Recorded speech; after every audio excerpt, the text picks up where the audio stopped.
Hola, hola con todos, bienvenidos a Bestial Blast Radio Show. Yo soy Pablo Barrera, su anfitrión, el conductor. Bienvenido a este show. Bueno, para quienes no conocen el programa, este es un programa de entrevistas a gente que toca o ha tocado música extrema en su vida. Aquí la intención, el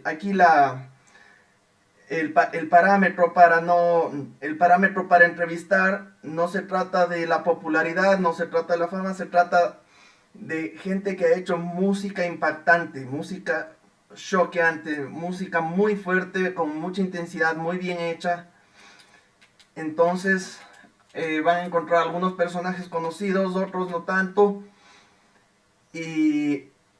pero todos tienen algo en común: la música extrema, la música llevada al límite. Y por eso hacemos este programa, para que toda la gente los conozca.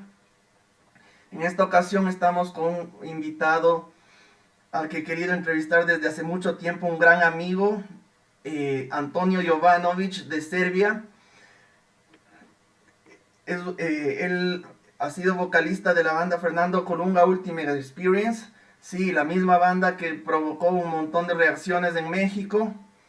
Así que estoy muy contento de estar con Antonio.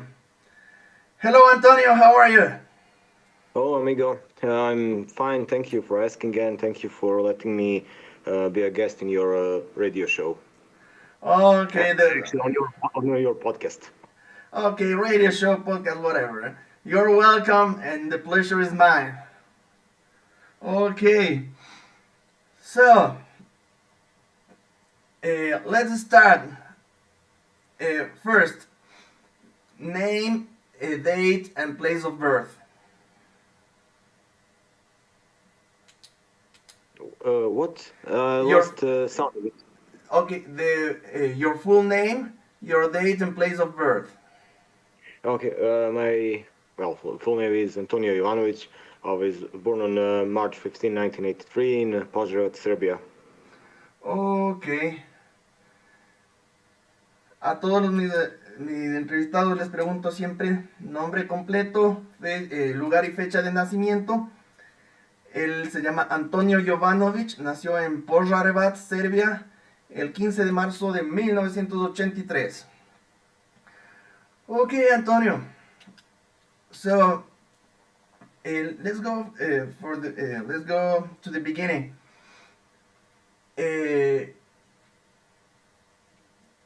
What is your first music-related memory?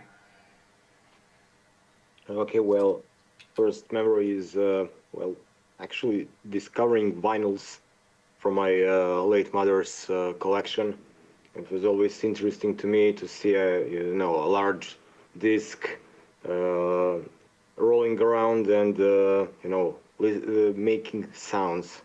So I was going through that and just watching covers, and I even found some flexi vinyls from magazines, and it was interesting to me to see stuff like that. After that, of course, I've been my mom taught me how to record songs on tape when I listened to the radio. Which buttons to press to record something later to rewind and to play it again. Okay, excellent. Los primeros recuerdos musicales de Antonio son escuchar discos de acetato con la mamá, que a él le impresionaba mucho ver cómo giraba, como un plástico que giraba podía producir sonidos, y se pasaba mucho tiempo viendo las portadas. Le gustaban los discos flexi, los acetatos que se doblaban, que venían como promocionales en las revistas, y que la mamá le enseñó a aplastar los botones, le enseñó a grabar, le enseñó a grabar cosas de la radio, le enseñó cómo retroceder, escuchar, y que desde ahí a él le empezó a gustar la música. Antonio, what are the first bands the first musicians that come to your mind when you remember that moment of your life? Well, uh, I listened to Riblja Čorba, a rock band from Belgrade. Bio Dugme, they were from Sarajevo, and Biodogma? what Bio Dugme, White Button. Okay, Biodugbe. Okay. Bio, okay. And there was also Valentino, Crvena Jabuka. So these were domestic bands, Yugoslav pop rock bands, and that were very popular at that time in former Yugoslavia, especially Riblja Čorba and Bio Dugme. So the first tape that I got was Priča o ljubavi običnog ljevi from Riblja Čorba, and it was one of my, well, it was my favorite tape when I was, like at the age of from 5 to 8. So Ok. Entonces, los primeros artistas que él conoció eran artistas locales de Yugoslavia. Hay que recordar que Serbia era el país central desde donde se manejaba todo Yugoslavia. Y bueno, nombra a bandas con nombres bastante complicados de pronunciar para mí. Nombra una banda de Belgrado que parece que el nombre es Biodugbe. Y muchos otros artistas de pop rock de ese país. Dice que entre esos artistas había uno uno cuyo cassette le compró la mamá y que durante muchos años fue su cassette favorito. Ok. okay. So we are talking about former Yugoslavia. Okay. Yep. Okay. Before the separation of Yugoslavia, did you attend to any concert Well, when you actually, were a yes. kid? Yeah. Mom always took me to see a lot of concerts of artists that were popular and which were coming to our town. So I had the chance to see Biel Dugme live. Also, I have seen a lot of different artists who weren't in anything near rock music, but it was always fun to me to go anywhere with my mom, to be there, to listen to music and well, just to hang out whenever I can. Ok. Entonces, sí, que antes de la separación de Yugoslavia, él tuvo la oportunidad de ir a muchos conciertos con la mamá. La mamá le mostraba mucha música. Cuando iba esta banda de Belgrado, Biodupe, a Požarevac, él iba con ella y que, bueno, no eran... había muchas otras bandas que vieron juntos que no eran precisamente rock, pero lograron divertirse, pasar bien el rato cuando él era niño, a finales de los 80s. Y claro, eso fue algo que le desarrolló mucho el gusto por la música. Antonio, so we are talking about the late 80s, right? Late 80s, early 90s? Yeah. Okay. So what do you remember about the music industry, the changes in music industry at the moment when Yugoslavia split up? Yeah.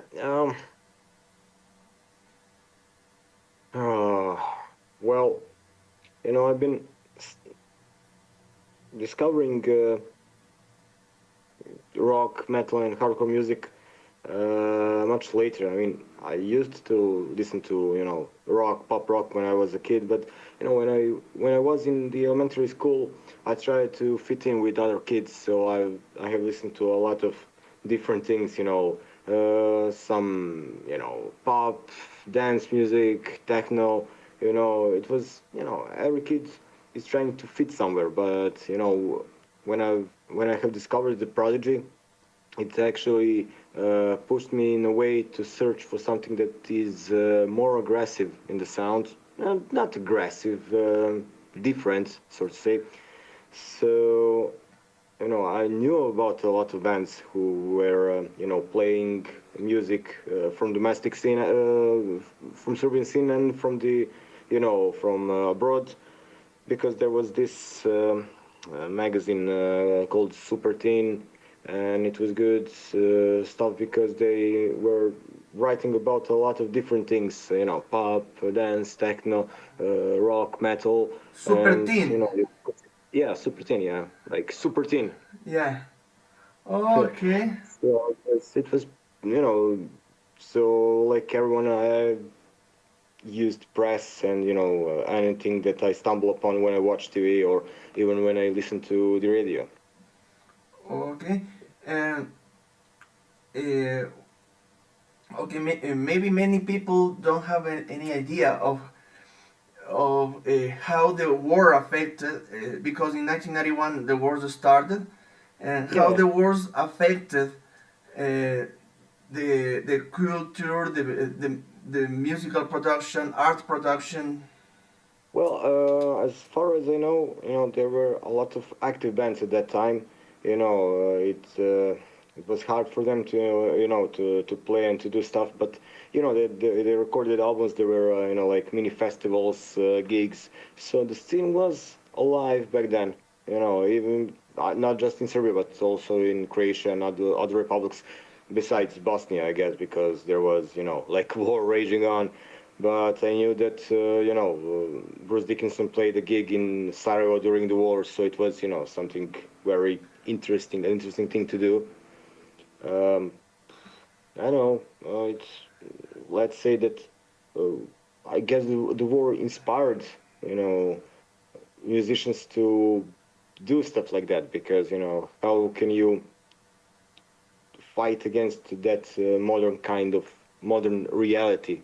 Oh yeah. And plus, Serbia, at that point in a same state with Montenegro, um, was isolated. There were sanctions going on from 1992 up until 1995.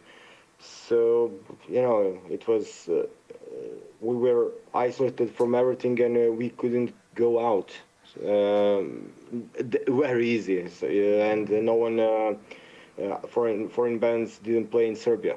But for example, I must say that in the first big band, huge name that had a concert in Serbia was the Prodigy in December of 1995. So it was very very brave from them to come here. Very. Oh, okay. Is Prodigy only or any other bands? Yeah, that time was Prodigy, but I've heard that some other bands came a bit before them. But like Prodigy was pretty huge name, and after that there were in 1996 or 7. I'm not sure, but Kiss played, then Moonspell, Entombed, Napalm Death, At the Gates. Propane played, I think, 4 times before 1999. So yeah, it was pretty, awesome to know that these huge names played in small country, which was between two wars. Ok. Lo que nos cuenta aquí es algo bastante curioso sobre la realidad social que se vivía en los noventas, porque hay que recordar que la península balcánica atravesó 3 guerras, entre y entre esos países siempre estuvo Serbia. Serbia estaba aislado, entonces vivían una realidad muy peculiar. Dice que, bueno, él todavía era niño. Cuando estás en la escuela tratas de ver con quién te llevas, tratas de encajar, él compartía música pop, música dance, cuando se llevaba mucho con los compañeros, que ya empezó a escuchar Prodigy, un poco más tarde, y también bandas de la escena de rock y metal de Serbia. También había una revista llamada Super Teen que tenía música promocional de muchos tipos, pop, rock, metal, de todo. Había artistas en la televisión, en la radio, y la guerra afectó bastante a la producción musical. Dice que inspiró a muchas bandas a estar activas, que, que claro, era una realidad muy dura la que se vivía, no era fácil salir adelante, pero que había pequeños festivales, unos mini festivales, conciertos chiquititos en donde se podía, y que era una realidad moderna muy dura la que se vivía. Y claro, siempre esas cosas mueven la imaginación de la gente para hacer bandas. Serbia estaba aislado del mundo, había muchas sanciones y que hubo bandas bastante arriesgadas, grandes bandas que fueron a tocar allá, que él se acuerda de Prodigy en diciembre del 95, un poco después Kiss, Moonspell, Entombed, Napalm Death, At the Gates, y que es algo muy valiente considerando que era un país pequeño con muchas sanciones en contra por la guerra. Okay, so uh, that was the social reality of the 90s. Now, you were telling me that you started listening to the Prodigy, and it's a band that made a big difference in your life. Okay, how did that music get to your hands? What you mean about the Prodigy or music in general? Prodigy and more music, heavy music, brutal music. Okay, when it comes to Prodigy, I heard one of their songs on TV. It was used for as a intro for one of the like small shows, and it was it was a song no good, so it had a nice tune in the chorus. So I was hooked up because of it. Thanks to it, actually, thanks to it. And after that, there was a guy from my class in elementary school who listens to metal. So we were talking about about music in general. Like would ask him to to borrow me some CDs and tapes to hear what he is listening to, and I gave him the Prodigy. So after that we sort of switched sides. He went more into like techno world, and I went into the metal world. Okay. Which bands did you discover thanks to him? Well, I knew about about Metallica. I knew about Iron Maiden. I even knew about some. I knew about Cannibal Corpse, but I didn't knew about a lot of stuff. I mean, no, because I didn't listen to that. But he gave me Ride Lightning from Metallica, Load from Metallica, The X Factor from Maiden, Brutal Truth, Brutal Cannibal Corpse. So it was like a mixed bag. He also gave me The Offspring, Ixnay on the Ombre. So Ah, such a nice mixture. yeah, a variety of stuff. Variety. Do you remember which Brutal Truth album did you listen thanks to him? I don't know. I think that it was one or two albums before the Animal Kingdom. No, Animal Kingdom. Sorry. Maybe Need to Control, Kill Train Suicide. I know that it was Sound of the Animal Kingdom was something before that, so it's probably Need to Control. I don't know, but it wasn't something that I didn't like it. You didn't like at it? all. Yeah, I actually never got to like Brutal Truth because it just didn't feel nice to my ears. I don't know. But it was not Extreme Conditions. No. I think that it was probably the second album, but Yeah. I'm not sure. Ok. Ok. Entonces, Antonio nos narra cómo siguió descubriendo más música, que lo que le enganchó a descubrir esto fue el hecho de que había un programa de tele en el que usaban la música de Prodigy como en el intro. Y eso le enganchó, él empezó a descubrir eso y empezó a intercambiar música con un muchacho de la clase que escuchaba metal y cambiaban CDs, cassettes. Y claro, gracias a él descubrió Metallica, Iron Maiden, Cannibal Corpse, Brutal Truth, Napalm Death e incluso Offspring y otras bandas. Entonces era un abanico muy variado, no solo cosas pesadas.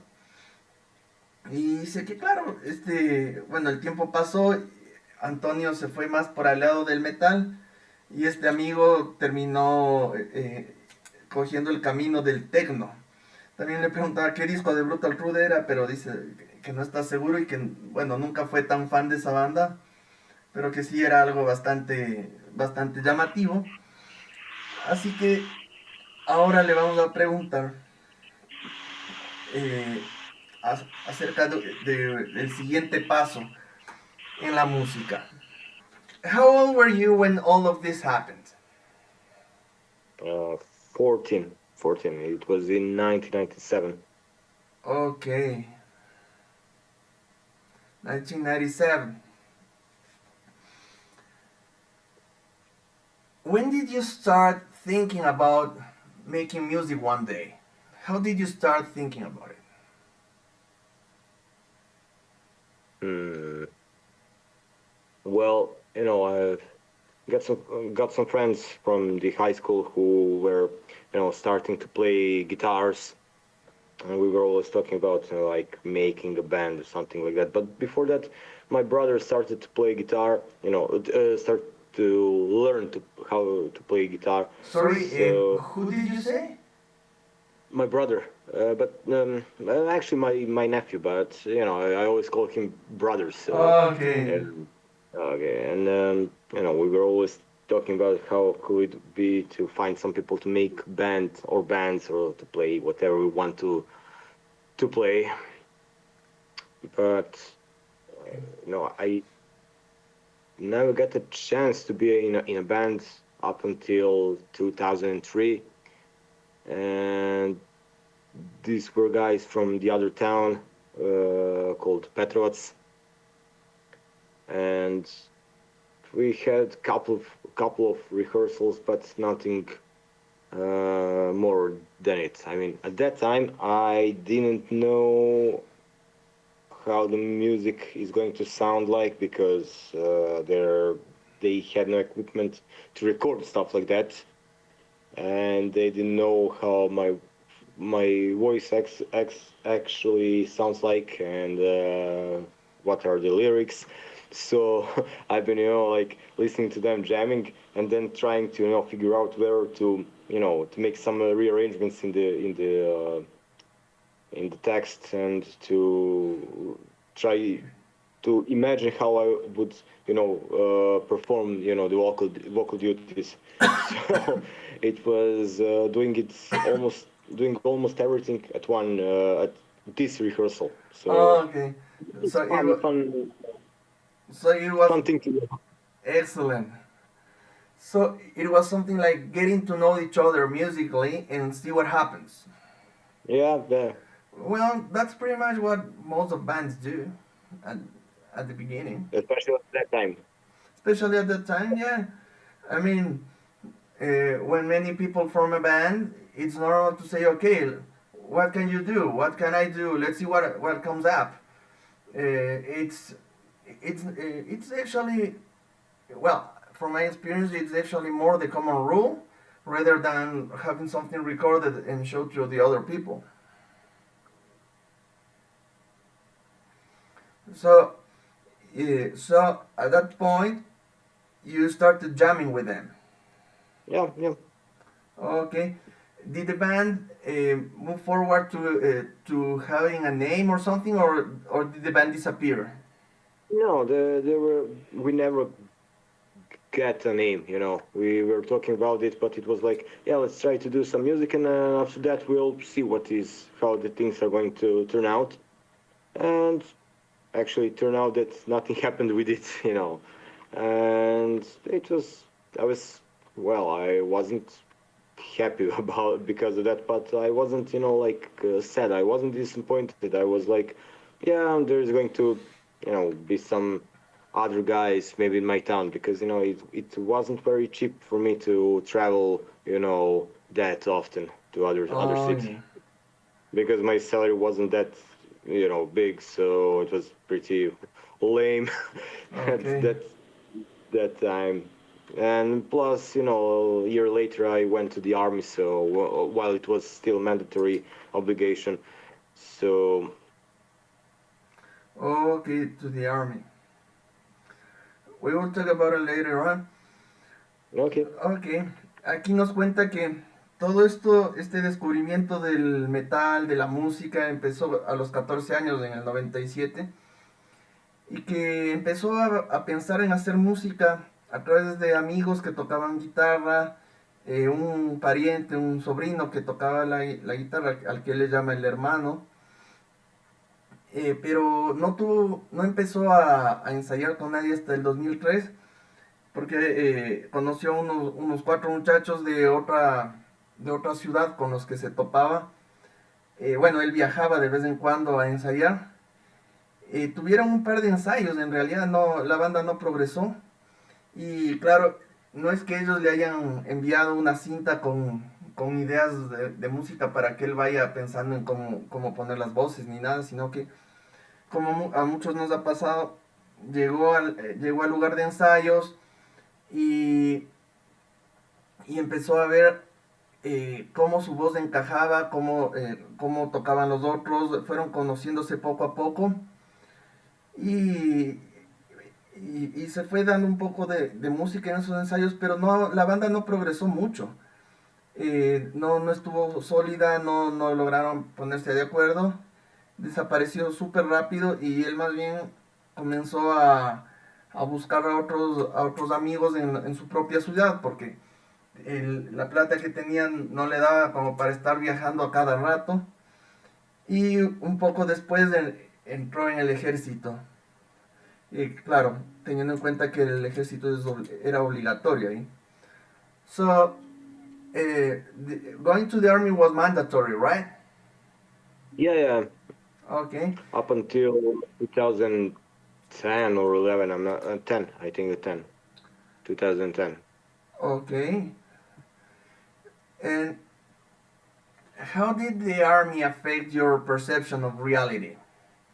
Uh, it affected me the way that I felt like I was losing some time that I could do to work or to find some better paid job or to do something else with my life.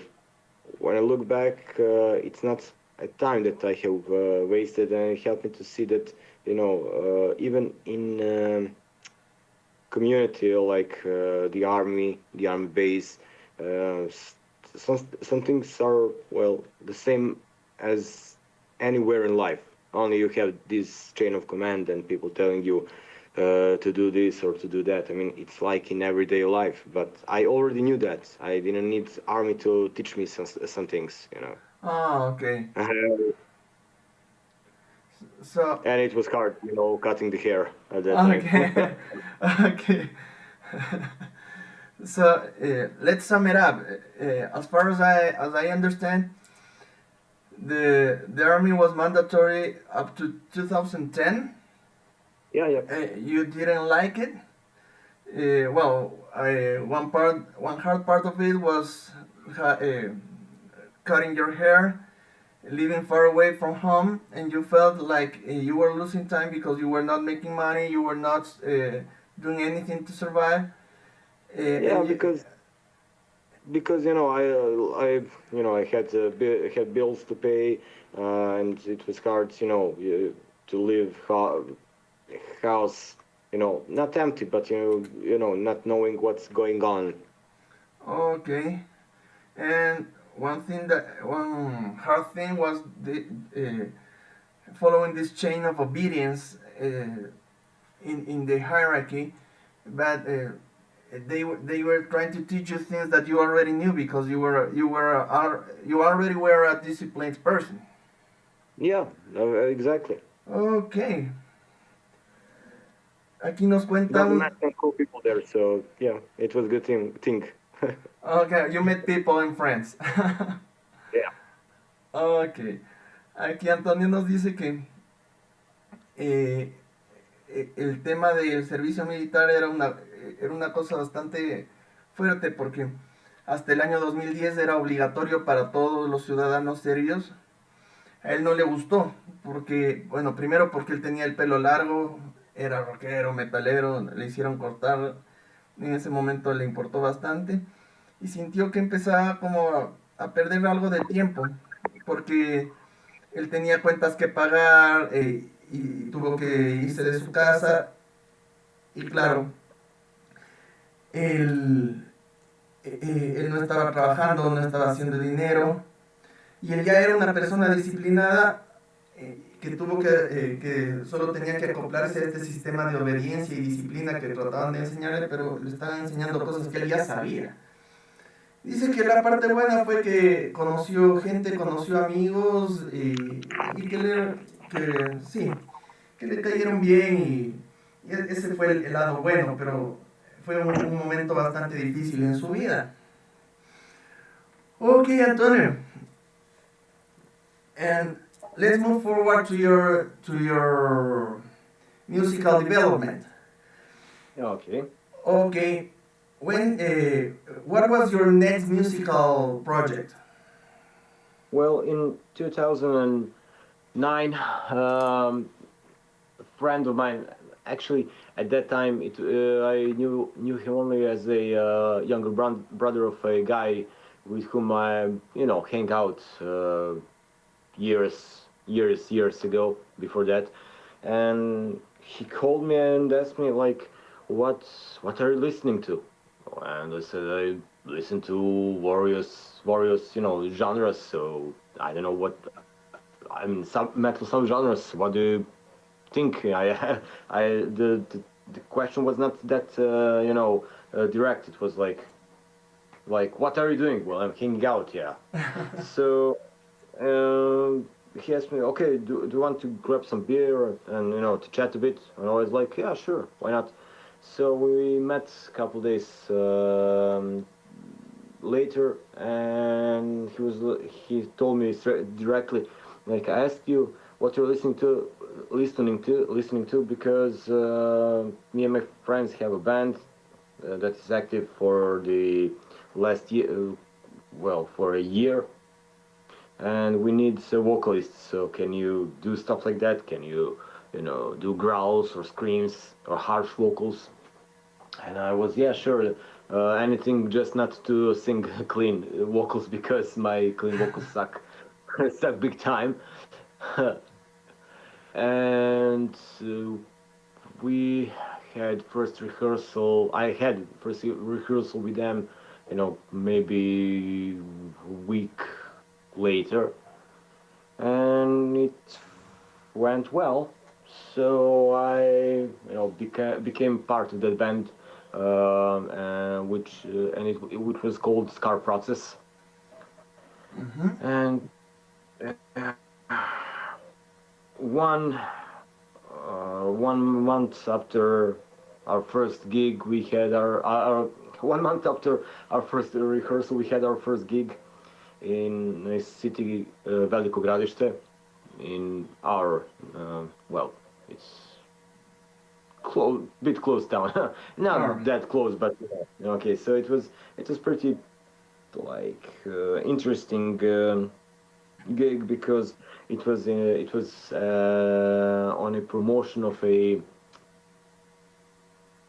book of a guy we all knew, and it was in one basement. It was cool, actually, pretty cool place, and there were a lot of bands, I think 6 or 7 maybe. We were a band before the last one, and we had only one our song, and the rest of them were covers from like At the Gates, Trivium, In Flames, Arch Enemy, and because band was into melodic death metal, which is as you already know, my favorite subgenre of metal, so it felt really good to do stuff like that. Ok. Excellent. Hacia el año 2009, el hermano menor de un amigo le llama a Antonio y le dice, ¿cómo estás? Oye, ¿qué música estás escuchando? Bueno, le dice, escucho esto, esto y el otro. Dice, bueno, nos topamos en 2 días para tomar una cerveza. Dice, bueno, se toparon y este amigo le dice, mira, yo te llamé a preguntar qué andas escuchando porque tenemos una banda y necesitamos un vocalista. Esa banda ya había existido por alrededor de un año. Y claro, él le dijo, pero nada de vocales limpias porque en eso soy malísimo. Dice, no, no, no, necesitamos a alguien que grite, alguien que haga voces ásperas. Entonces dijeron, perfecto. Una semana después estuvieron ensayando. La banda se llamaba Scar Process. Y un mes después de ensayar intensamente, tuvieron su primer concierto juntos. Era en el sótano de una casa grande, que había muchas bandas que tocaban, como alrededor de 6 o 7. Ellos tocaron penúltimos, tenían una canción propia y muchos covers de bandas como The Gates, In Flames, bandas de death melódico, que bueno, él dice que ese es el estilo favorito de música de él, entonces él estaba muy contento de hacer eso. So, Antonio,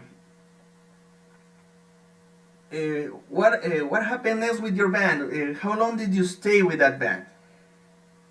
Okay, we had one more gig, and after that a couple of days after the gig we split up.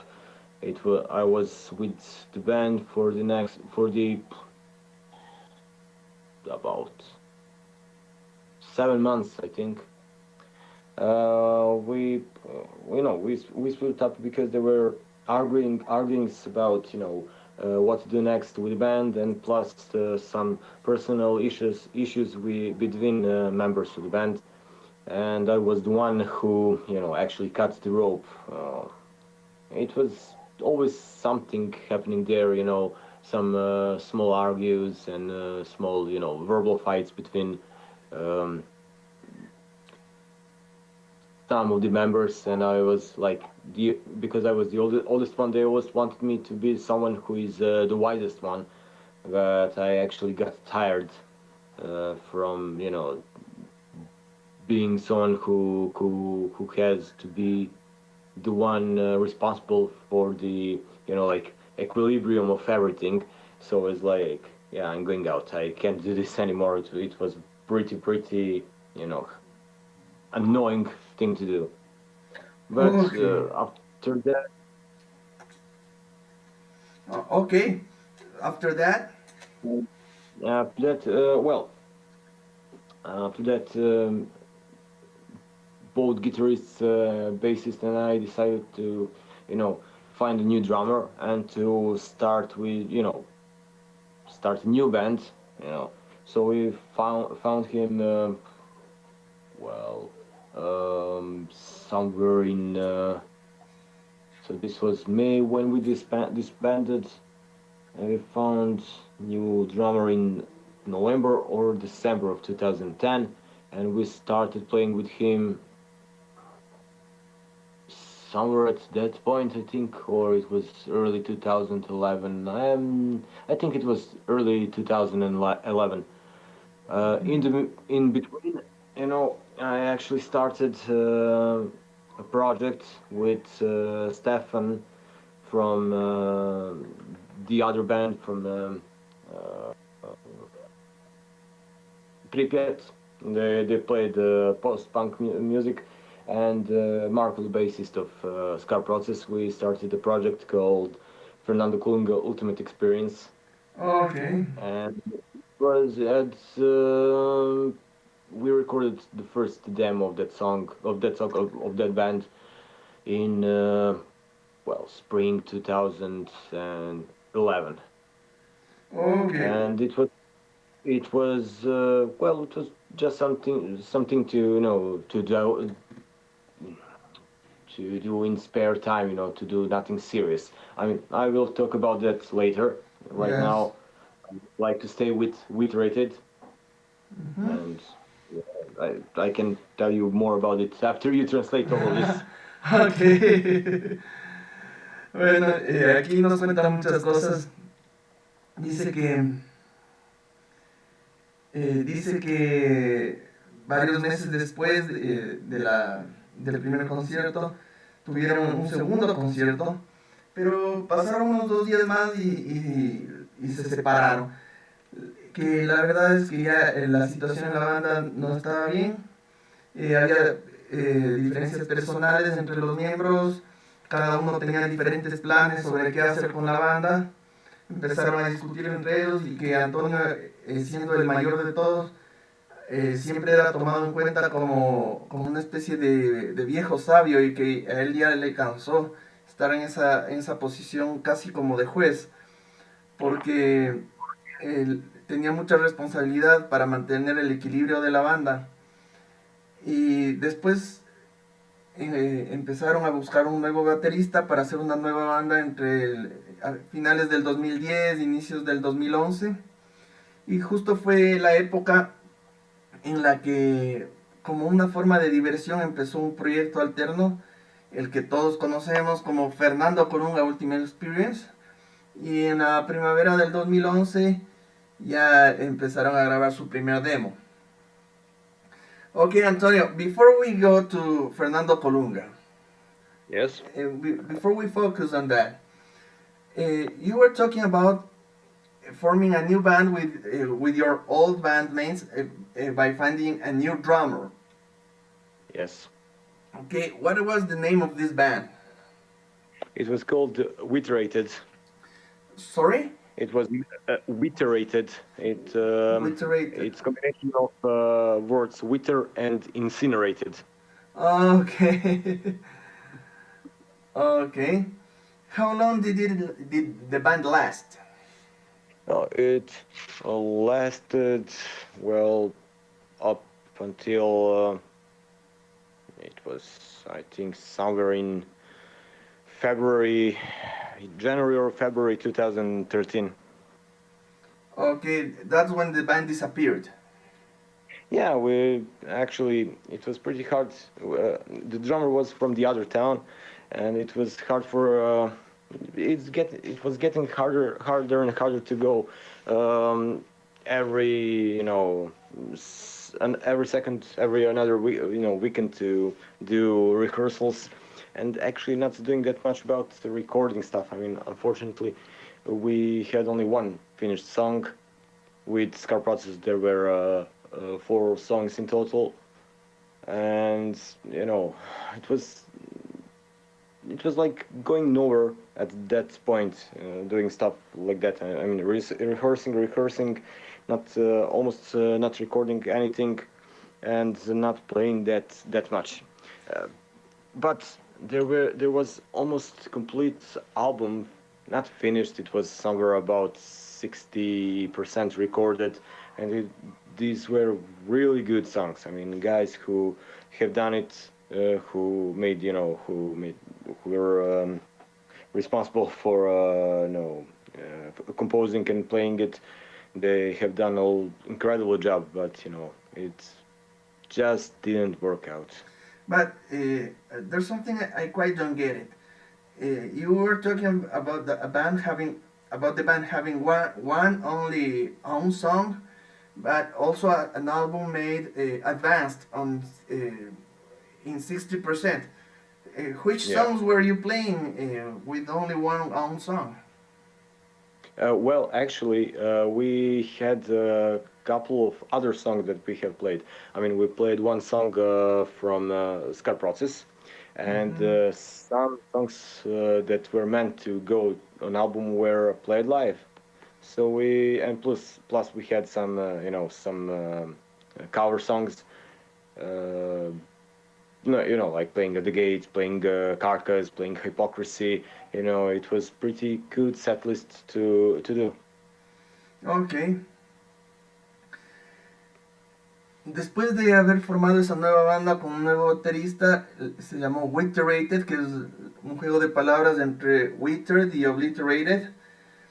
Y duró hasta inicios del 2013, pero no iba a ningún lado. El primero porque el baterista era de otra ciudad, estar viajando a cada rato era bastante complicado, no trabajaban mucho por grabar las cosas, y claro, tenían pocas canciones propias, pero claro, con eso solamente era un material insuficiente, aunque ya estaban empezando a grabar un disco que estaba bastante avanzado con el material que tenían, pero al final no, el rato que vieron que la banda no estaba avanzando, decidieron separarse. Okay, so let's continue with the story. Let's talk about Fernando Colunga Ultimate Experience, the band that everybody wants to know about. So, before we talk about the band, let's talk about the band before the band. According to the official statements by you guys, you enjoyed making lyrics about soap operas because you were surrounded by your female relatives who used to watch soap operas. But to tell the truth, how much of it did you personally enjoy? Well, I actually like to watch Usurpadora. I mean, it was interesting. Saying enjoy, it's overstatement, but it was interesting thing to kill time. To watch something when you have nothing to watch or to do nothing, just to I play some music on my stereo and I like watch to what happens on the screen, and some of the stuff were hilarious, but on the other hand it was interesting to see that kind of acting, because before that of course we have Serbian cinematography or former Yugoslav cinematography. There's Hollywood, and I have watched some European movies from the European production, but watching something like that was totally different.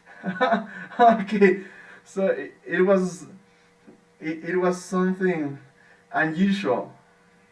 Yeah, unusual. I mean, it would be like Serbian, not sitcoms, but Serbian TV shows aired on, Latin American TV stations. Okay, you and I were talking the other day, and you told me about the time of your life when you were living with your cousins.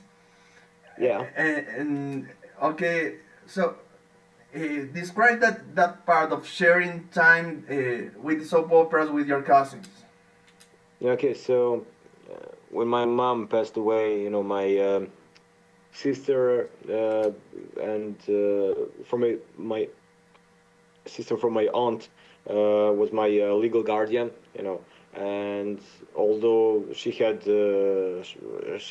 two sons, we had no choice but to watch soap operas during the dinner, because it was this big room which was place like it was mixture of a living room, of a dining room, and a kitchen. One big room, and it was TV across the table, and we ate and watched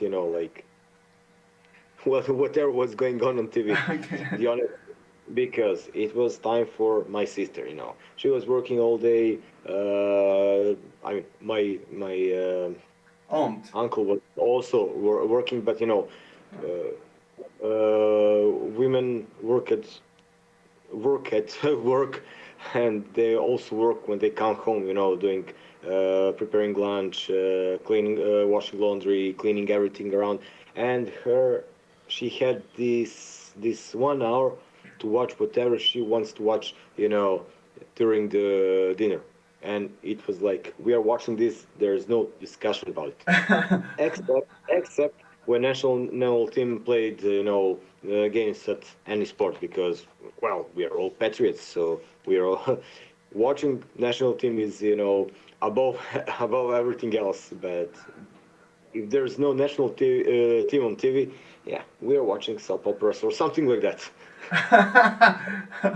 Okay, and if my memory doesn't betray me, you were telling me about impersonating the characters with your cousins, right? Oh yeah, that was always doing stuff like that, mocking around, doing that, annoying my aunt. She was like, "Stop it, quiet. I can hear it," but she doesn't need to hear it. She need to read subtitles. Okay. And adding like, "Shame on you for doing stuff like that." Shame on you. Ok. Bueno, le preguntaba a Antonio sobre la inspiración de Fernando Colunga. Le decía que vamos a hablar de la banda antes de la banda.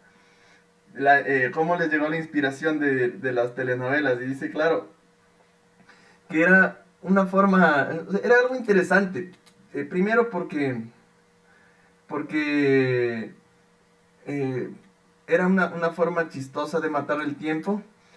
Y era algo muy llamativo porque a ellos les llegaban muchas producciones cinematográficas, series hechas en Europa, con una producción seria, todo así perfecto, y que de repente cuando sintonizabas las telenovelas era como un universo diferente, una actuación diferente, era algo súper loco que llamaba la atención en ese entorno.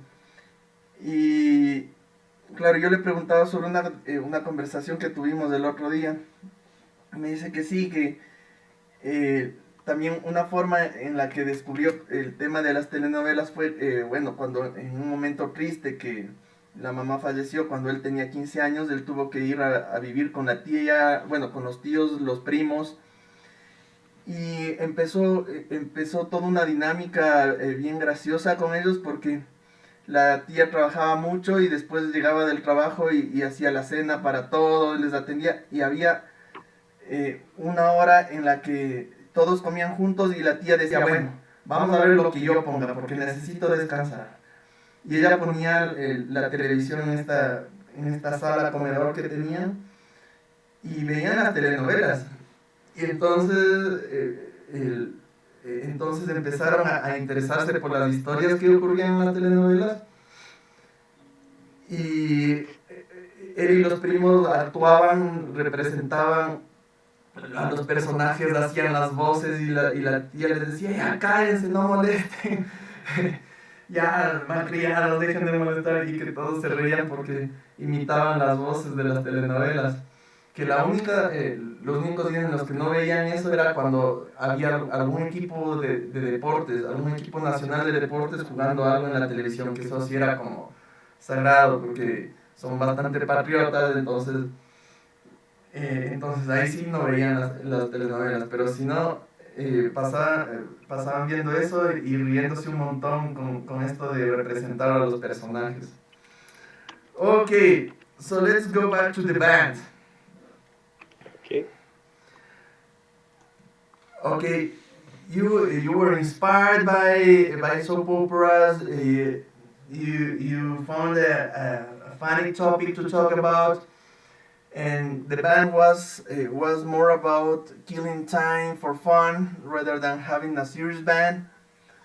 Yeah, it was like doing something in our spare time, hanging out. We used to buy some alcohol, some beers, or maybe some homemade brandy, preparing food, preparing pizza, tomatoes, and stuff like that, making dough, and making pancakes, Oh, playing football on PlayStation.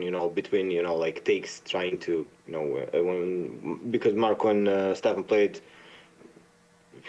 and between takes on each song, we make these breaks, and hang out, like people friends tend to hang out, but we have added like making some grindcore songs in between.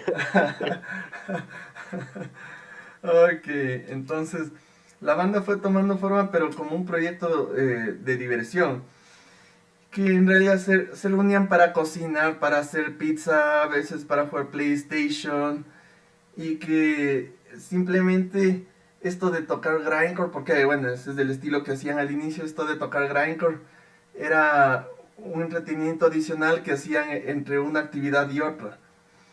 Alright, so uh, how many recordings did you achieve with Fernando Colunga at that time before you split up for the first time? Before we what? Before the band split up for the first time? Okay. So we had, let me see. Okay, so we had Sangrento and Brutal Telenovela demo, and after that we also had 2 demo songs.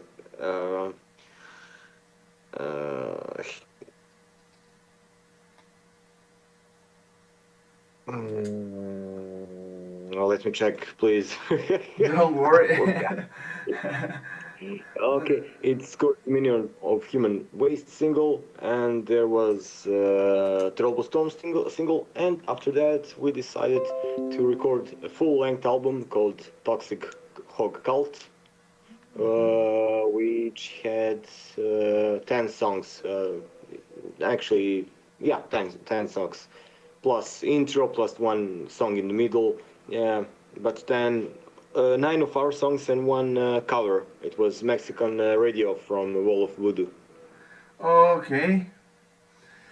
Bueno, la discografía de Fernando Colunga, antes de que se separaran la primera vez, se resume a demo, algunos singles, pero que el mayor logro de ellos fue el álbum Toxic Cult, que tenía 10 canciones, de las cuales una era el cover, era un cover llamado Mexican Radio. Ok, I almost tell you Fernando. Ok, Antonio. Yeah. Let's talk about this period of the band. It was a lot of hanging out, recording with your own home equipment. How, as far as I'm concerned, your material was released in a digital way, right? Yeah. We actually, years later, we have released our first album on tape together with all the demo songs, but it was not a huge quantity. It was, I think, 30 copies at most. Plus we had a couple of splits, so it was also released on CDs. Maybe something was released. Yeah, something was also on cassette. But mostly stuff was released digitally. At first, after that, like reissues or something was, or collaborations with other artists were released on tape or CD. But after the original material was initially published. I think it was mostly CDR rather than CD, right? Yeah, CDR, right. Mm-hmm. Okay, when you released Toxic Cult, did you ever try to find a label for it? For the physical format? Well, like we were thinking about it, but at that time it was like, no, we are doing this. We're not doing this for money. We're not doing this to, you know, make something out of it. It was just, yeah, we are going to do it on our own. It felt natural to do stuff like that. Ok. Le preguntaba sobre la forma de publicar música de la banda. Dice que sí, todas estas cosas que grababan en ese entonces se publicaron digitalmente, que años más tarde empezaron a hacer ediciones limitadas de cassette de algunas grabaciones antiguas. Aparecieron algunos splits, o sea, discos compartidos más que en CD original, en CDR. A veces era sacado por algún sello, a veces sacado por colaboraciones entre varios artistas o sellos. Y que la razón por la que el disco Toxic Hole Cult solo se publicó digitalmente es porque querían hacer algo por su propia cuenta. Dijeron, ya tenemos, publiquémoslo rápido entre nosotros a nuestra manera y no nos compliquemos. Okay, what was the reason? What was the reason for you guys to split up the first time? Well, we have tried. We actually have recorded 3 songs after the first album. You actually made a production of 2 of these songs. The songs that I mixed.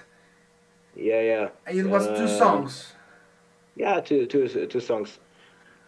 It was for the small 2-track demo called Necromancer. Songs are in Serbian. It's these are Vetra hladno poji još jedan novi dan, Cold Witch Chant and Just Another Day. And before that, after that, we actually wanted to make full band that's going to play live, but with another name, with another moniker. And we actually have found a bass drummer in our hometown. We had, I think, 5 or 6 rehearsals, and it just stopped, It just wasn't that, And we had no intentions, to do anything else with Fernando Colunga Ultimate Experience. Not ever, but we didn't feel like we have anything else to offer, and it wasn't that interesting for us anyway. Why? I don't know. Some things just happen like that, You just lose some interest in doing stuff. So it wasn't a novelty. It wasn't something surprising anymore. Yeah. I mean, I liked these songs. We had a lot of luck to do remixing of these 2 songs that you have, originally mixed. My brother who is in China has done a retouch of everything, and it was pretty interesting to see how differently it sounded with the same tracks, because everything was almost the same. He only changed drums, and he added some small guitar parts as addition to where he felt like it needs to be patched, but in 90% it was the original tracks were used for everything. So Okay. So but yeah, you can finish it. okay. So let me see if I get the point. You recorded these 2 last songs, which I mixed, and you were Actually, three songs, but the one song was mixed by the other guy. by another guy. Okay. And then you were working a little bit more like a band and you had found a drummer, but the band wasn't interesting anymore for you guys. I think there are some problems with connection. Yeah. Yeah, no, don't worry. You're back. So all of that happened that way, right? Yeah, yeah. Okay. And before, just a second, let me check fast. Um, well, actually, it was after that, yeah. Yeah. No, the interesting stuff about, this things related about the stuff you mixed is that first I recorded vocals for your then active band or project, whatever, however you want to call it, Master of Genocide. Oh, yeah. In June of 2015. And Necromancer was released in November of 2015. Okay, we will talk about it right away. Okay. Okay. Le preguntaba que cómo fue la separación, la primera separación de la banda alrededor del año 2015. Me dice que claro, ellos habían grabado 3 canciones. Una de ellas mezcló un amigo de la banda. Otras 2 canciones mezclé yo, su servidor, yo, Pablo. Recuerdo que en ese entonces me mandaron los tracks separados de cada instrumento y los mezclé y sacaron un demo. Estaban funcionando un poco más como banda, habían encontrado un baterista, pero ya iban perdiendo el interés, ya no era una novedad, ya no era divertido, no era tan interesante. Y que tiempo después el sobrino, al que él le llama mi hermano, ya se fue a vivir en China y él remezcló las canciones haciéndoles unos toquecitos de guitarra por ahí. Bueno, un montón de canciones de una gran parte de la discografía de ellos. Y que bueno, por ahí quedó la banda. Y justo en ese entonces, ya vamos a hablar de este tema, fue un tiempo en el que Antonio y yo hicimos una colaboración. Yo en ese entonces tenía una banda que hasta ese punto había sido solista y quería grabar un EP de 3 canciones con un vocalista que no sea yo, y él grabó las canciones de Master of Genocide en junio del 2015. Okay, Antonio, so let's talk about all the things that you did in between.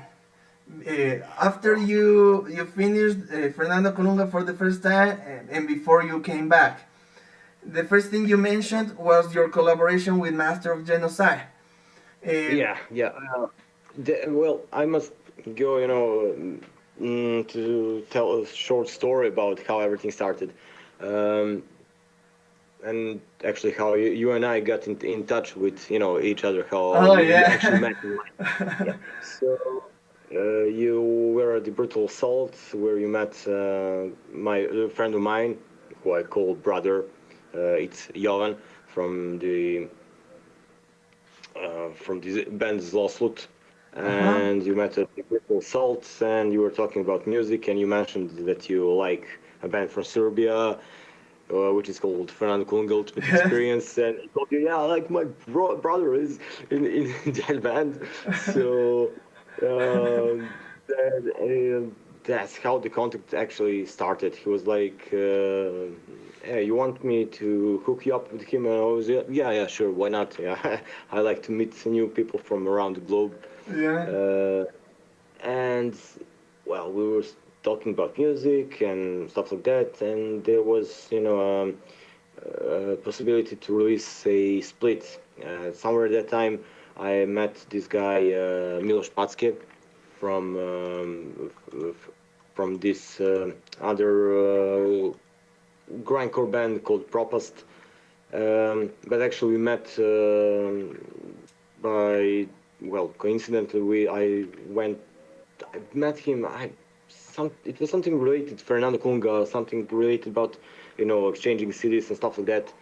And he helped me, to find out about the noise music and the noise scene, and Okay. that's how I went into the, creating Necrobot. It's the project of mine related for dark ambient noise, and he was like, "Hey, can you want to do a split of Fernando Colunga, my band?" And there was Agamemnon project, and I was, yeah, sure, why not? And he asked me, "Do you know some other band from other country who would like to participate?" And I remember that you told me that you have a band called Master of the Genocide, so a couple of songs from your first demo ended on this split CD called Grinding Fields of Death. Yes. Yeah, yeah. So uh, at that time, you and I also talked about Fernando and what we are doing, and you probably forgot. I told you that we were recording some new stuff. I mean, it was a long time ago. People forget what they had for breakfast yesterday. So we actually started recording these songs somewhere in 2013. It was autumn and winter of 2013. And I actually recorded my vocals at my home, and I was pretty satisfied how it turned out. But One moment. You're talking about the vocals for the last Fernando Colunga songs? Yeah, for this that point, last songs, Okay. and I was pretty satisfied how it sounded like. But we didn't had anyone to do the mixing because Marco started his own job. Stefan, he had a baby on the way, Okay. so we asked a friend of ours from called Goran Trucia from the band Yox from Valjevo, and he did good job with song preview, but for the first step. And for the last two songs, I asked you to do, your view of the mixing. Okay. But before that, I have recorded vocals for your. It was your second demo of Yes. your project called "Depleted from Feelings." Uh-huh. It was, as you know, 3-song EP. And I liked the idea doing something like that because I could do something different with my vocals. I can do different type of mixing because I've done all the mixing by myself and the recording. Plus, I had these lyrics that were different from things I wrote for Fernando and for the previous bands. Okay. Well, such a nice recollection of memories. And don't worry, I remember things. Actually, sometimes I try not to share too many details when I remind people because people get scared. Yeah. I, I remember all of that. Okay. Aquí, aquí estábamos conversando de algunos recuerdos en común que tenemos. Hablábamos de la época en la que terminó Fernando Colunga y más o menos un año antes de eso, desde el 2014, Antonio y yo ya nos hicimos amigos. Fue una coincidencia súper chistosa porque, bueno, yo tuve la oportunidad de viajar a la República Checa en el 2014 y fui al festival Brutal Assault y estábamos en la fila del meet and greet para, o sea, el saludar y el tener autógrafos de Impel Nazarene ahí con mucha gente y me puse a conversar con la gente que estaba al lado y uno de ellos resultó ser el serbio Jovan Manasijevic. Yes. Jovan Manasijevic, bajista de la banda de black metal Sloslut, de donde salió el vocalista que cantó el Instinctus Bestialis de Gorgoroth. Entonces, él estaba en la fila, nos hicimos muy amigos, y le dije, ah, eres de Serbia. Yo conozco una banda que se llama Fernando Colunga Ultimate Experience, es la mejor banda de Serbia para mí. Y dice, no puedo creer, el vocalista Antonio es mi amigo, te puedo poner en contacto con él. Sí, ah, qué chévere. Y entonces nos hicimos muy amigos, ahí le mostré, en ese entonces tenía solamente un demo de Master of Genocide. Y él me preguntó si tenía canciones que pudiéramos poner en un split corto en CDR, porque había este amigo Milos Patske, que tenía las bandas Propast y Agamemnon Project, que estaba yendo a sacar este disco, y le pregunta a Antonio, oye, ¿conoces de alguna banda extranjera que quisiera participar en este disco? Y dice, sí, hay una banda de Ecuador, pongámosle ya de una. Y quedó el four-way de Propast, Agamemnon Project, Fernando Colunga Ultimate Experience y Master of Genocide. Era Grinding Fields of Death el nombre del disco. Y Milos Patske fue una persona bastante interesante en la vida de Antonio, porque le mostró esta parte del noise ambient, de experimental, y fue a partir de ahí que tomó inspiración, que Antonio tomó inspiración para su proyecto solista Necrobatica, que es noise ambient. Entonces, justo un año después de eso, ya cuando estaban por separarse en Fernando Colunga, yo le pregunté a Antonio si podía grabar estas canciones para Master of Genocide, que eran totalmente diferentes al primer demo.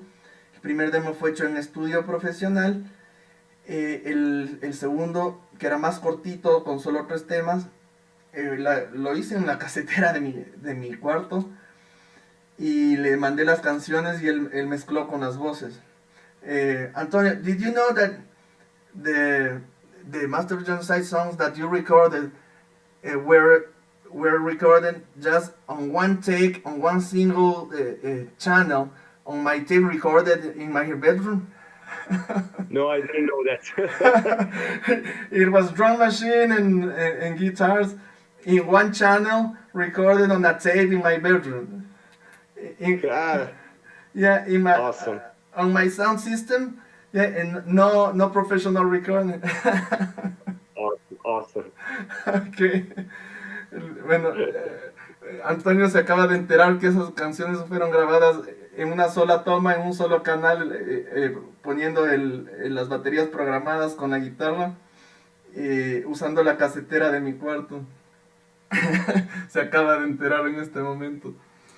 Alright, so you had at that time Necrobatica, your collaboration with me. What else were you doing musically? Okay, so let's see. I was started writing for E03 webzine. Oh yeah. I also it was in 2015. Then I started my own blog called Cyclonizatia, which was renamed in The Void Breeder in 2022. So after 6 years of one name, I decided to do sort of a restart reboot. But I'm almost no active when it comes to this, when it comes to writing.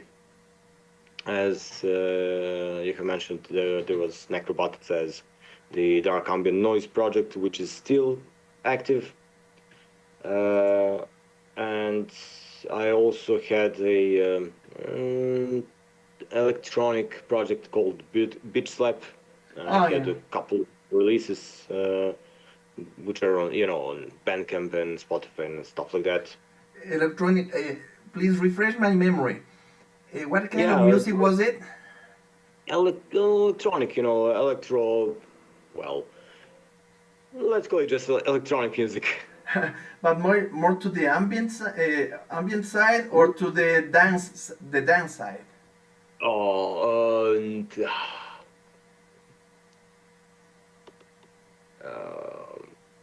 I I made name for it. I called it arcade pop, because I used a lot of samples because it was interesting thing to combine different samples from different subgenres.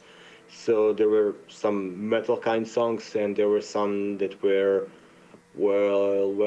very experimental when it comes to electronic music.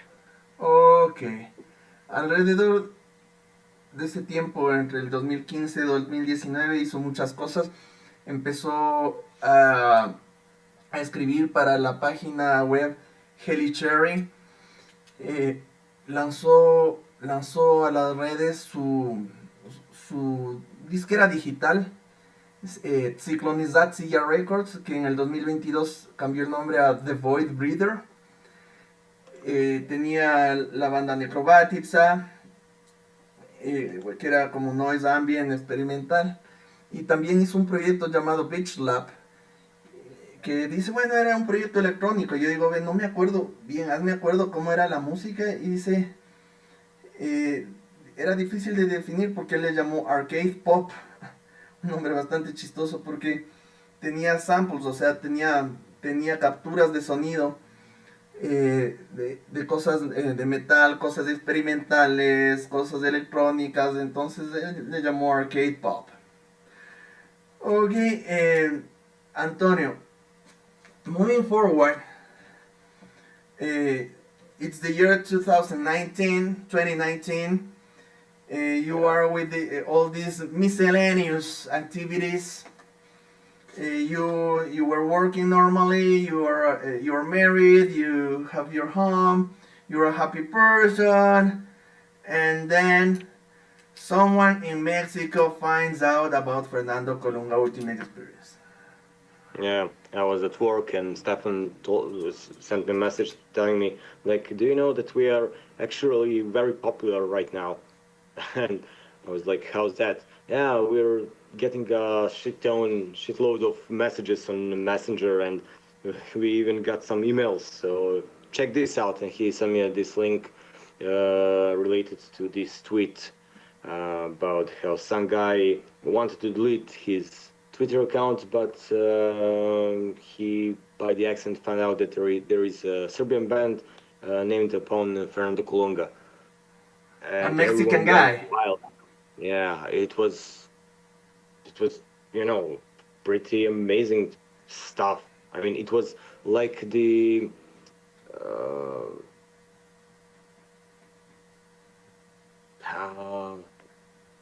just a sec, please. Yes. Okay. I need to find a word. Okay, let me translate this part. Okay. Okay, aquí. Okay, here, finish it. Ok.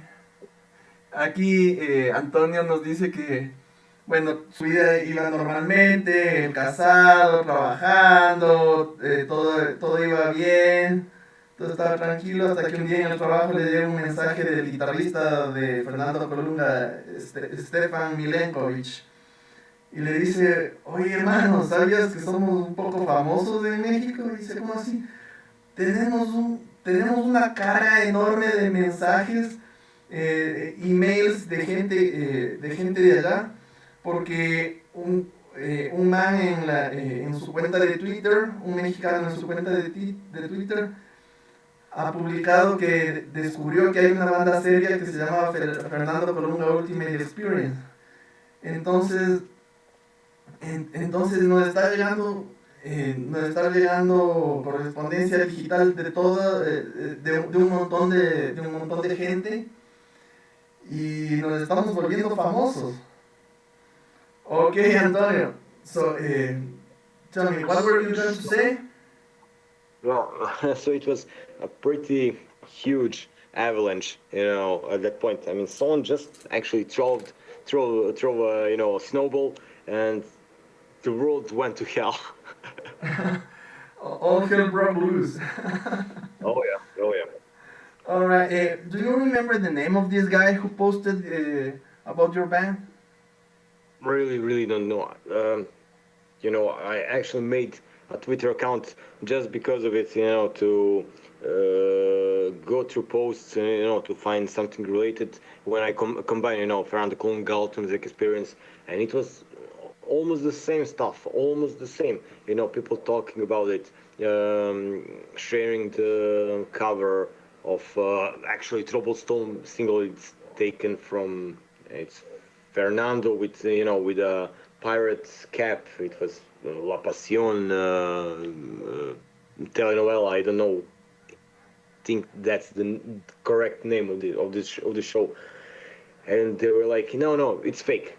Nothing like this exists. And people were like, yeah, it exists. And they were sharing music from YouTube. And just like that, So let me see if I get your point. You got an avalanche of emails, and there were people posting about your band, and many people thought it was fake. But yeah. Right. There were if you have read some articles on Metal Injection or Metal Sucks, they were talking about this fake lineup of merch, some name of some band that doesn't exist and stuff like that, and people were in that mood, like, yeah, this is totally fake. Like, who with the common sense would ever do something like that? And how did you demonstrate you were real? Well, Stefan started, posting stuff on the Facebook page, and after that, I was.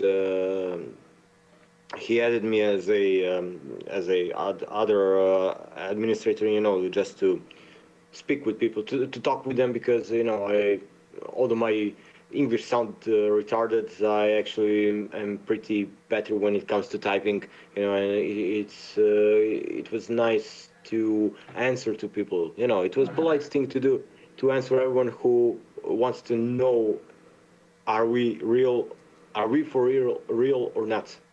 Okay. First thing, your English is not retarded. You have very good English. Don't worry. And but there's something in my spinning in my mind. It's like, Yeah. anyone could have said, we are Fernando Colunga. Yeah, it actually happened.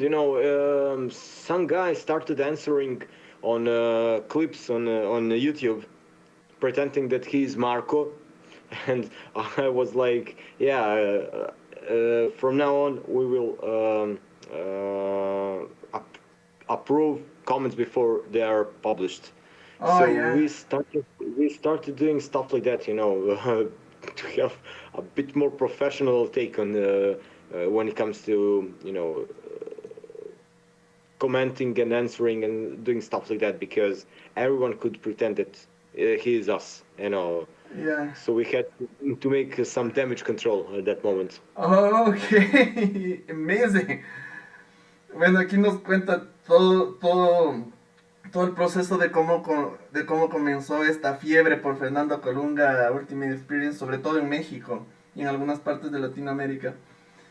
Porque tuvieron una avalancha de mensajes. Bueno, ahorita él no logra acordarse quién fue la persona que les hizo conocidos con esto del Twitter. Pero que había un montón de gente en México posteando. ¿Sabían que hay una banda que se llama Fernando Colunga Ultimate Experience? ¿Sabían que hay una banda con este nombre? ¿Sabían que hay una banda? Y que hubo mucha gente escéptica que no creía que eso era posible. Gente de Metal Injection, gente de algunos portales de metal, que decían, no, eso tiene que ser falso, porque ¿quién en su sano juicio va a ser una banda que se llame Fernando Colunga Ultimate Experience? La máxima experiencia de Fernando Colunga, un actor de telenovelas. ¿A qué metalero se le va a ocurrir? Bueno, la verdad es que a ellos. a nuestros amigos de Serbia. Y entonces Stefan armó ya en las redes sociales. Antonio empezó a contestar mensajes y también los emails. Empezaron ya a tener contacto con fans y le preguntaba, oye, pero ¿y cómo demostraron que eran ustedes? Porque cualquiera podía atribuirse. Dice, es que ya había los videos en YouTube, ya había gente que que comentaba atribuyéndose el ser el bajista, ser Marco. Y ellos se dieron cuenta de que era falso, entonces tuvieron que volverse más profesionales en el control de redes sociales para que ningún poser se haga pasar por ellos. Y bueno, se dieron a conocer. Antonio. Yep. Okay. Okay. The social media was getting hot at that time, at that point in time, but I remember that not just the social media. You appeared on Mexican national TV programs. There were people talking about you, like we call it farandula. It's like the gossip news. We're talking about you. Yeah, I remember it. I mean, someone sent a clip of it to Stefan. He forwarded it to me, and I didn't understand shit. And someone has done a translation, and I mean, you actually told me also what they spoke about in the show. And there was this one of these hosts told like, yeah, we hope that they're going to have much success, to earn a lot of money, so Fernando Colunga could sue him and to get all that money back. Yeah. It sounded pretty retarded to me. I mean, we never didn't want to earn money based on his name. Yeah, but it was just one show. Yeah, and there was one much better. A guy dressed up as a like bumblebee or like hornet or something like that.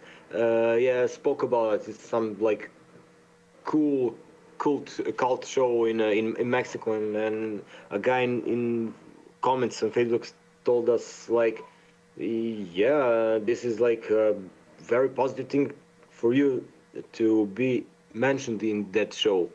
And I was like, yeah, cool, yeah, that's nice. Okay, nice. I remember that show you mentioned. It was just it was the only negative comment, and it was like, oh, there's this band.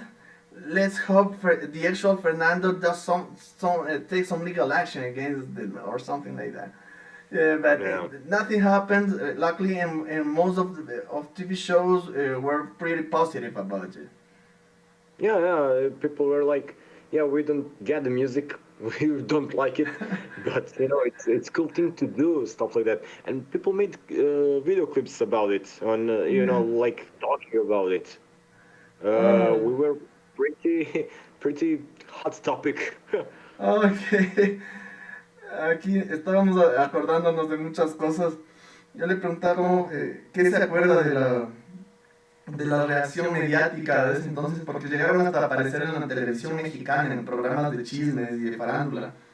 Entonces, bueno, lo primero que se acuerda es que algunas personas le tradujimos en Resadio lo que decía una presentadora de farándula, que decía, bueno, hay esta banda que tiene el nombre de Fernando Colunga, ojalá Fernando les demande o algo por el estilo, pero no, al final no pasó nada. Era solo una presentadora así como zafada de la cabeza. Pero había muchos programas de farándula, no solo uno, creo que al menos unos 4 o 5, tal vez más, que les mencionaba en los programas de curiosidades y de farándula, y hablaban de eso, y muchos decían, sí, no nos gusta la música, pero qué bueno que haya esto, que hable de las producciones de televisión mexicana. Entonces fue súper divertido, dice Antonio que fue súper divertido para ellos descubrir que aparecían hasta en la televisión, ¿no? Okay, so we were talking about this media hype and everything. Did you ever try to contact the actual Fernando just for setting things right and anything? Actually, we never tried. We sort of hoped that we are going to be contacted by someone from his public relations team, we expected the mail to come, but it never happened. So I guess that he probably didn't take it as something offensive when it comes to him. Okay. I Okay. guess that he was cool with that. Okay. So you were expecting mail, but you never tried to reach the guy. No, never, never. I mean, it was like, mm, why should we? I mean, I don't want to. I don't want this to sound like something rude or anything like that. But we didn't see things that way. We actually were focused on enjoying the moment, you know. Okay. Okay. So apparently Fernando is a pretty cool guy. I think that he is, yeah. Okay. Le pregunto si es que alguna vez trataron de contactarse con el verdadero Fernando para que todo quede fresco. Así dice que en realidad no hicieron el esfuerzo de contactarle a él porque no tenían la necesidad, o sea, no se vieron en la necesidad de hacerlo. Pero que siempre estuvieron esperando, durante mucho tiempo estuvieron esperando que por ahí les caiga algún email reclamando algún representante de relaciones públicas de Fernando a decirles algo, pero que nunca llegó. Nunca llegó. Ellos decían, seguro nos cae algo, pero no, nunca llegó. Y que se dedicaron a disfrutar el momento y que al final, bueno, nadie hizo nada, nadie les reclamó. Y parece que el actor Fernando Colunga es un tipo bastante buena gente, al parecer, porque nunca se ha pronunciado y no pasó nada. Y ellos están muy contentos y le admiran mucho, ¿no? Okay, let's go back to the music thing. Let's go back to the musical thing. Okay, how did you carry out your musical performance since then? Because there are many singles and everything. And there's an EP. Yeah, but first song that was recorded after that, sort of after that return from hiatus, was Inhale My Misery, and actually a couple of months before everything happened, Stefan told me that he was doing something on a song that he like wrote, and I have heard maybe a minute or two of that song at that point, but I forgot it because I was like, I don't want to think about it. I wasn't actually interested to do anything. But I told him, yeah, okay, if you ever finish this or want to do something, yeah, we can arrange it. I don't know. And so the song was made long before, this new start. And was probably meant for something else. But in the end, it ended like the returning single, and I wasn't in the mood to do anything related to soap operas when it comes to lyrics.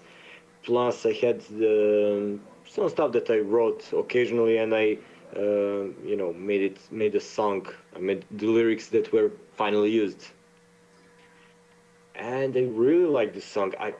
Not just this song. I like everything around this song because it started. Sorry, which specific song are you talking about? Yeah, Inhale My Misery. Okay. Return single. I really like it because it was, as I said, different when it comes to lyrics. It started after the great boost. We had great boost because of everything that was happening around us. We had amazing guys helping us doing this. I mean, Javier Bilal from Javier Bilal. Bilal is his nickname. Has done a mixing completely for free. He just said in private messages, "Hey guys, I can do a production of your and mixing of your song if you want to. I will do it free." Wow. We were like, yeah, cool. Javier De Pozo has done amazing logo, yeah, and he didn't ask us if we want logo. He was like, yeah, this is my view of your how your logo should look like, and it was amazing. There is also Arturo Vega, who is a photographer, and Sorry, who Arturo offered us Vega? Arturo Vega, who offered us, to do a cover for free. And there was amazing model on the front page, who he was model who was working with Arturo Vega, and everything that happened at that point was like, this is great. Plus, at that point, Stefan had a professional studio, professional studio, and we had a place where we could record record music in a much higher scale than ever before. Wow. We had almost everything done for free. Okay, everybody was collaborating with goodwill. Yeah. Okay. Bueno, le preguntaba cómo No, fue. I must add that this song is actually a collaboration from people from, not across the globe, but from across the ocean, on two different continents, two different, but yet similar cultures in many social ways. Okay. So it was really an honor to have a chance to have something like that in your life. Excellent. I'm really honored for all these experiences. Wonderful, my friend. So you're talking about Inhale My Misery and the few following songs. Yeah. Ok. Aquí estamos hablando de todo el proceso de regreso de Fernando Colunga Ultimate Experience. En el año 2019 sacaron varios singles, varias canciones sueltas que publicaron en las redes. Fueron, o sea, era algo así como que la gente pedía, Stefan empezó a componer más música y le dijo a Antonio, oye, hagamos nuevas canciones. Antonio no estaba tan interesado, pero dijo, ok, vamos. Puso temas nuevos en las letras, cosas más personales, cosas distintas. No, o sea, sí había cosas de telenovela en estas canciones, pero no solo eso, había más cuestiones de reflexión, y todo se fue dando de una manera increíble. Dice que, bueno, si mal no entiendo, Javier Belal es el nombre de un amigo de México que les dijo, puedo mezclar su primera canción gratis, les mezclo gratis. Quiero ayudarles y colaborar con esto. Había otro chico llamado Javier del Pozo que les regaló un diseño de logo. Arturo Vega, un fotógrafo que les empezó a hacer portadas que representen cada single, sobre todo la de Inhale My Misery. Entonces fue un momento especial porque recibieron mucha colaboración de toda la gente y además las canciones sonaron increíbles. Yo recuerdo cuando empecé a escuchar esas canciones de Inhale My Misery, La Usurpadora, Día de Muertos. Era increíble porque el guitarrista Stefan ya tenía un estudio profesional en donde grababa todo con un sonidazo.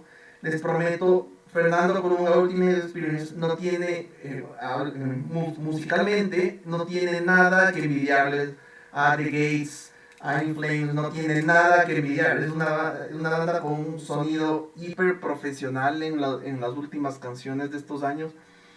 Es una bandaza y al final Antonio agregaba que él se sintió muy honrado, sintió mucho honor al poder colaborar con gente de lugares tan lejanos, sobre todo de México, y que esta colaboración de culturas distintas le hizo sentir muy integrado y muy respetado, y que él siente un honor muy grande al poder estar en contacto con esas personas.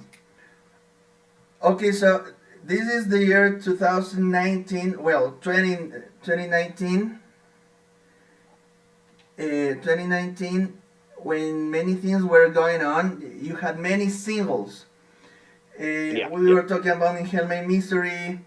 I mentioned, I would like to mention Día de Muertos, La Usurpadora. Those were great singles. What can you say about that? Well, La Usurpadora was, well, it is our most popular song, because everything about it was excellent. How to put it simply, Marco did the most of the music, but of course Stefan added his own ideas. And they told me this song really has to have something in common with soap operas thematically. Okay. And I was like, yeah, okay, I can do this. I probably can, but I didn't want to do something that is in the old-fashioned way, like from the first demo, or something from the Toxic Cult. I really wanted a song that is only by the name and by the premise of the telenovela La Usurpadora inspired by. I wanted to also act as a standalone love story. Okay. And I think that I have had a bullseye when it comes to that, because this song is amazing. From the start up during the chorus and that breakdown at the end, everything, and the solo after the breakdown, it's really, really amazing single. I mean, and it was also a collaboration of different people. I mean, there was a guy called Alexander Kretsul, who is a guitarist of the band Counter Ignition, where Marco also played. Plus, there is a guy from Novi Sad, Predrag Petrovic, who has done amazing cover, where there is the main actress looks like a zombie. It's a reminiscence of the Dylan Dog comics. Okay. So everything is all in that old horror fashion way. Horror fashion. Okay. Yeah. Okay. Yeah, but it looks like a cover of a horror movie, or a front cover of the next Dylan Dog comic, Mm-hmm. Everybody that took your heart and ate it. And then you have Dia de Muertos. Yeah, that song was recorded. Well, it was recorded almost at the same time when the La Usurpadora was recorded. Only difference is that Stefan played all the drums, because Marco wasn't had no time to do that, and Stefan wanted it to sound more like our older songs, when it comes to production and the style of music, and it was more slamming song than anything else. It wasn't grindcore. It was actually like slamming that metal. Yeah. And lyrics were bit of not that serious. I tried to do them to sound as funny as raw as possible. But it was a present for everyone from the Latin America, because it was released on November 1st, when there is a Day of the Dead, or Dia de Muertos, Yeah. And we wanted to show appreciation to people who have supported us, you know, who were there and who made us, you know, that popular. You know, Oh. it was you know, a present song. Yeah, I'm not sure about Mexico, but yeah, Dia de Muertos is November the 2nd here, and I think that Mexicans have several days for it. I'm not sure, I might be wrong. Okay, and my birthday is on November the 1st. Okay. There you have it. Perfect present. Okay. Entonces, seguíamos conversando de todo lo que pasó ese año, que decidieron sacar singles, no grabaciones completas, bueno, por lo que es más fácil que la gente descubra canción por canción a la banda. Entonces hicieron La Usurpadora, Día de Muertos, que son estos singles, y él recuerda con mucho cariño cómo hicieron esta canción de La Usurpadora, porque dice que es la canción más famosa por el conteo de redes sociales. Se puede ver que es la canción más popular de la historia de la banda, que a mucha gente le encanta, que sí tiene algo que ver con las telenovelas, porque Stefan le dijo, oye, hagamos algo de telenovela, porque es el sello personal de la banda. Entonces, sí hicieron algo así, pero fue un poco distinto a las canciones viejas. Fue como una historia de amor, traición, ese tipo de cosas así dramáticas, pero desde un punto de vista diferente, y que además le dieron hicieron esta imagen, esta como portada del single, con la ilustración de la usurpadora convertida en una especie de zombie, así como todo estilo death metal, súper chistoso. Y que fue algo que disfrutaron mucho. Tuvieron colaboración en la parte técnica por un amigo llamado Alexander, por otros amigos más, y que disfrutaron mucho de esa canción. Después, en noviembre, sacaron la canción Día de Muertos, que quisieron intencionalmente que suene más como las canciones viejas, no con la música grindcore, pero sí con el sonido que tenían antes. Y que, bueno, las letras no son tan serias en esa canción, que son un poco divertidas, y que es una forma de rendir tributo a Latinoamérica, que celebra el Día de Muertos a inicios de noviembre. Bueno, aquí en Ecuador es del 2 de noviembre. Yo le decía que no estoy seguro, que me puedo equivocar, que me parece que son varios días del 2 al 5 en México o algo por el estilo. Bueno, eso ya me queda de tarea investigar un poquito. Respeto mucho las celebraciones mexicanas. Entonces, él dice que sí, que eso fue un tributo a Latinoamérica por todo el apoyo, ¿no? Yo le decía que a mí me resultó un single perfecto, porque lo sacaron el 1 de noviembre, que es mi cumpleaños. Entonces, fue un regalo perfecto de cumpleaños. Okay, Antonio. Yep. Here I can see that you have a 5-way tape released in 2019. You have this, well, maybe we can call it bootleg, with some rarities, called Un Lamento por Esmeralda in 2021. Yeah, it was.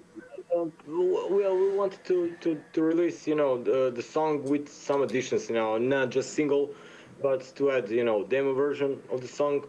And the interesting part related to that demo is that and actually the song itself, is that we finally had a real drummer, because before that and after that, we always had, you know, drum programming.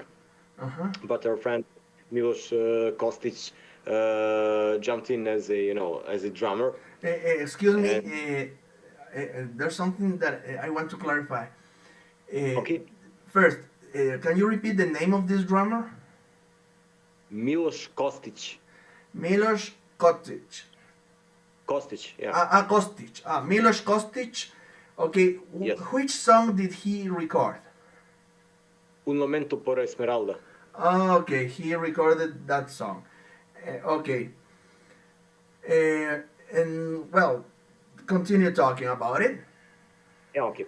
So we didn't want to release only a song. We want to add, like this demo of the song and some other stuff. Like if people want to do their own, like vocal covers or guitar covers or something like that, we offer them a choice, to have these versions with only drum and bass and vocals and only just instrumental version of the song if they want to do their own vocals. It was like to do something different than usual when it comes to our project.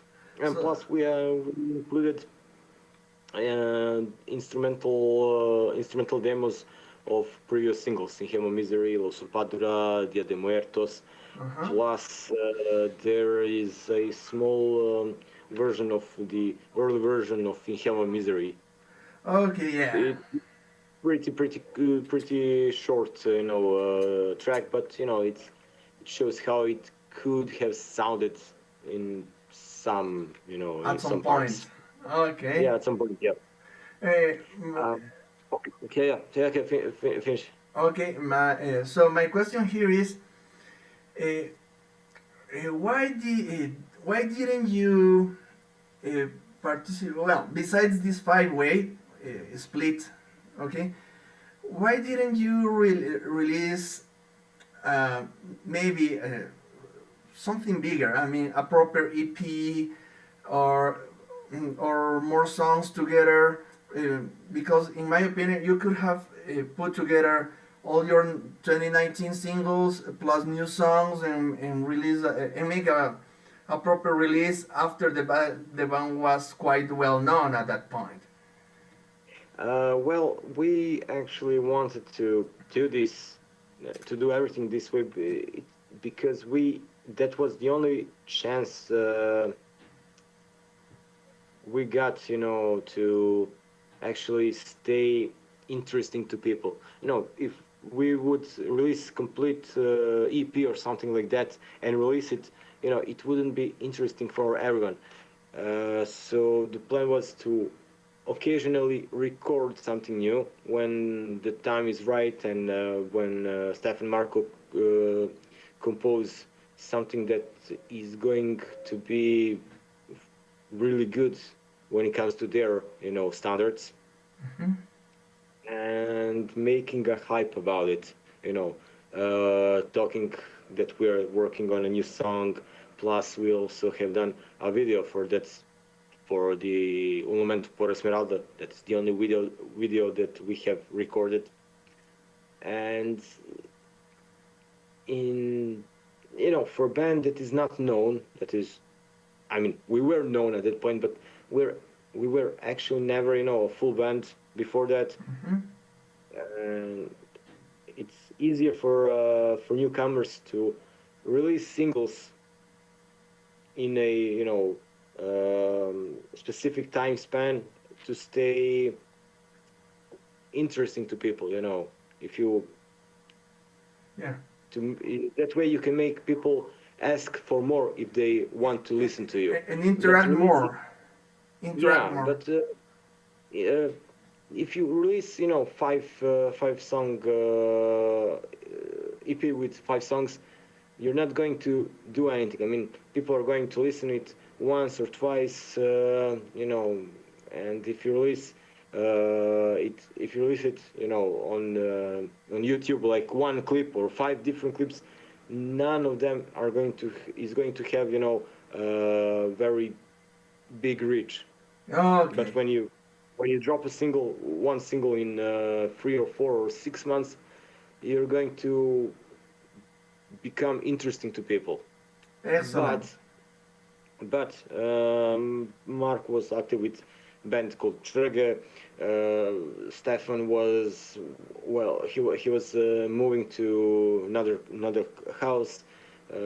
He had a second child on the way, so he was really busy, to get every edges of his life, in a perfectly assembled, circle, something like that. If you know what I mean, it's pretty hard, That's why there was a huge gap between two singles. Ok, excelente. Entonces, siguiendo con la historia de la banda, sí, algunas canciones reunidas estuvieron en un split, un disco compartido de 5 bandas, en las que cogieron canciones antiguas de la banda. Después, en el 2021, grabaron el single Un Lamento por Esmeralda con el baterista Milos Kostic, y la producción anunciada oficialmente como un EP es algo así como un bootleg, o sea, una colección de curiosidades de la banda. No es una producción completa de inicio a fin, sino que tienen el single y tienen la versión demo, la versión instrumental, la versión drum and bass. Tienen muchas versiones y también ponen versiones instrumentales de los singles que estaban haciendo en esa época, como Inhale My Misery, La Usurpadora, Día de Muertos, para que la gente interactúe, porque sí, lo recuerdo que ellos les decían a la gente, ok, cojan las canciones instrumentales, pónganles ustedes la voz y mándenos para ver qué tal queda, porque en realidad era algo chévere e interesante. Y lo que hay que recalcar de Fernando Colunga Ultimate Experience es que interactuaron mucho con la gente. Era una banda muy activa, muy cercana a los fans. Entonces, eso les dio un plus. Y yo le preguntaba por qué no sacaron al menos un EP o una producción completa. Y dice, es que bueno, en los tiempos que vivimos, tú sacas un EP, tú sacas un álbum, y lo escuchan algunos fans 2, 3 veces y después se queda ahí olvidado. Entonces se dedicaron a hacer estas rarezas que tuvieron un efecto muy muy interesante y mucha participación de la gente, y así estuvieron siempre en contacto con los fans. Antonio, let's talk about the final stage of the band. 3 singles on 2023. What can you say about them?